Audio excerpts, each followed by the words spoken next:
Between a lake, a river, and an ocean, you will lay the foundations for the Byzantine Empire. Hello everyone, I call myself Zondagskind, and this is the 20th challenge of the marathon with Theodora of the Byzantine Empire. Let's first look at her amazing abilities. Metanoia.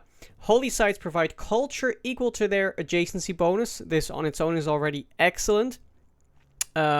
Basically, instead of choral music, you just get culture from your adjacency, which, in theory, if you build up your entire holy site with choral music, that'll be more culture, usually. Except not with Theodora, because farms provide a faith adjacency to hippodromes and holy sites. So it's very easy to get splendid holy sites all around your empire. And with work ethic, that of course makes your holy sites amazing. You can get quite easily +4 holy sites, and then have a total of 12 yields, and then double that with the scripture card at theology. So this is an incredible ability, and quite frankly might even be better than Basil's wall-chewing ability. Taxis is the Byzantine ability where units receive +3 combat strength or religious strength for each holy city converted to Byzantium's religion, including your own.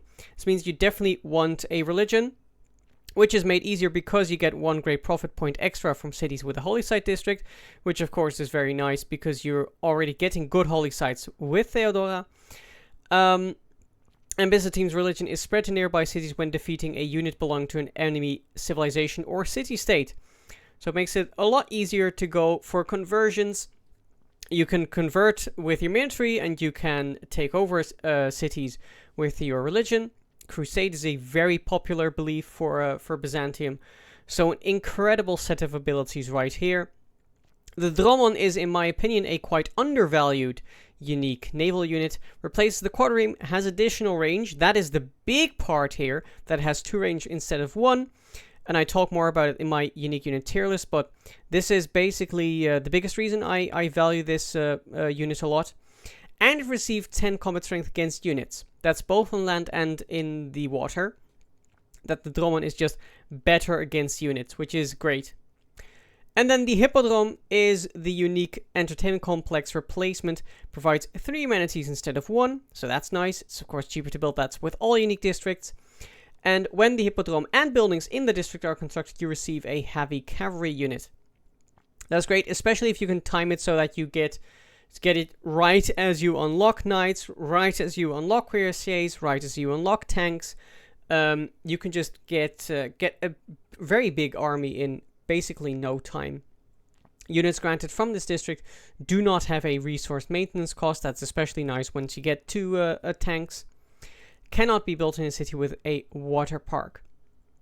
You're going to struggle with this district a little bit on this map because I've gone for a naval map.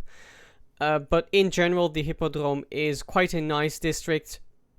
You could say that there's a bit of an opportunity cost, that maybe it would be nicer to have a unique campus or a unique holy site. But I mean, the Hippodrome definitely a fan favorite, I think.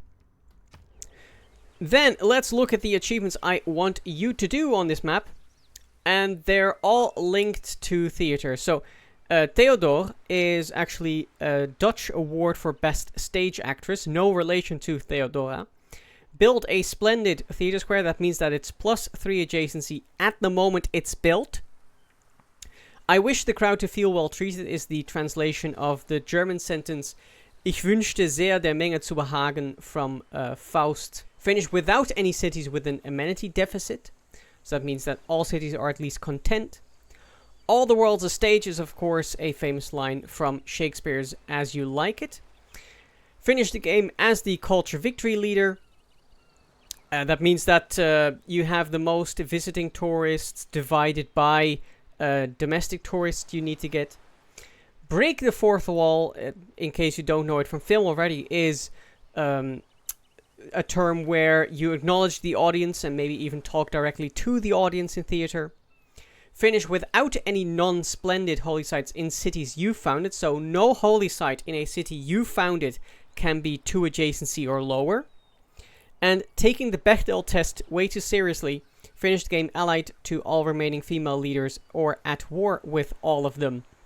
The Bechdel test is a a test. It wasn't even meant seriously, but it was devised by, if I remember correctly, a comic author who wanted to point out how often female characters have too little agency.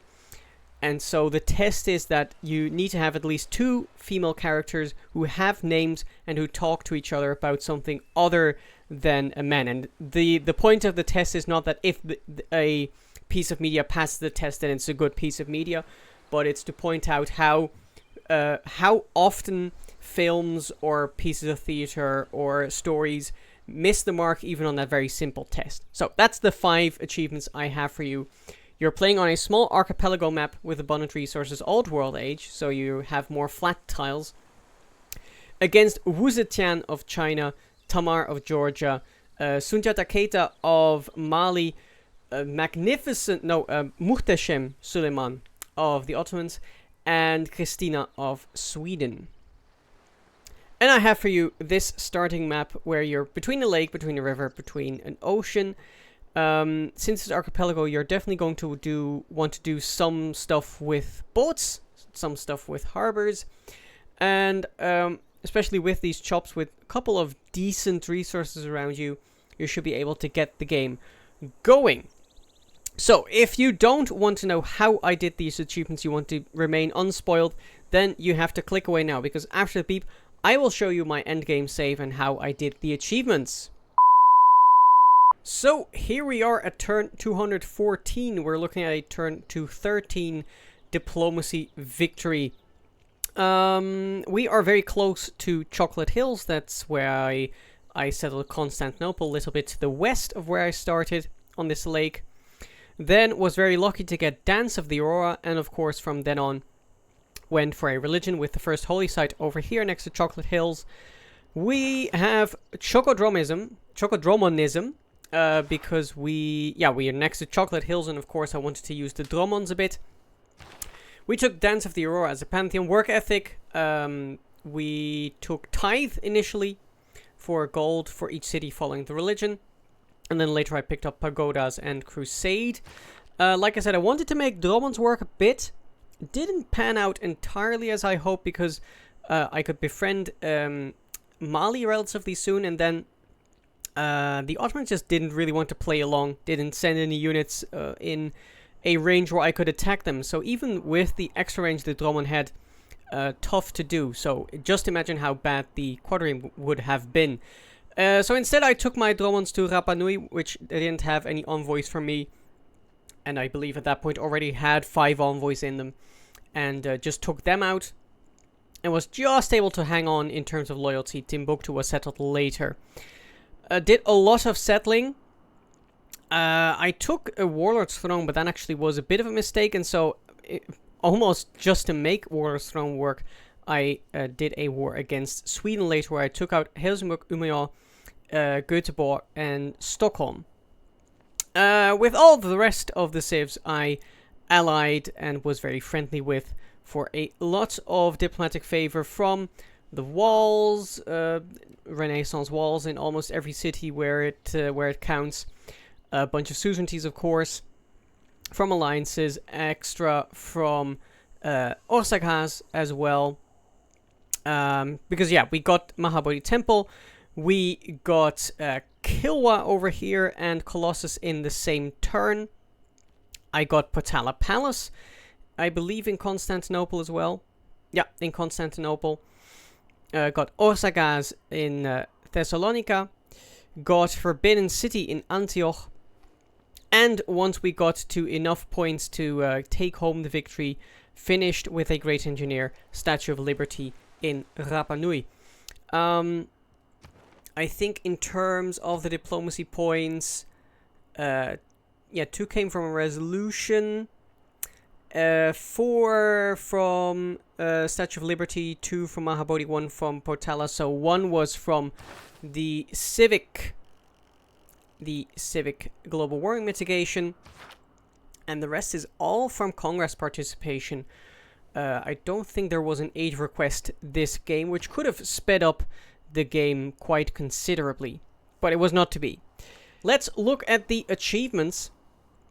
Theodore, build a splendid theater square. I did that around turn 100, if I remember. No, turn 136 in Edessa was this theater square. Then we have... I wish the crowd to feel well treated. Finish without any cities with an amenity deficit. In fact, I have 9 ecstatic cities and 8 happy, so none of them are below content. All the world's a stage. Finish the game as the cultural victory leader. We have 69 over 274 tourists, which is way better than the 21 over 854 our nearest competitor has. Break the fourth wall. Finish without any non-splendid holy sites and cities you founded. So, then we do have to look at this graph. The only non-splendid holy sites I do have are in Stockholm and in Göteborg. But all of the ones in my own empire are +5, +3, +3. Rapa Nui doesn't even really count as founded by me.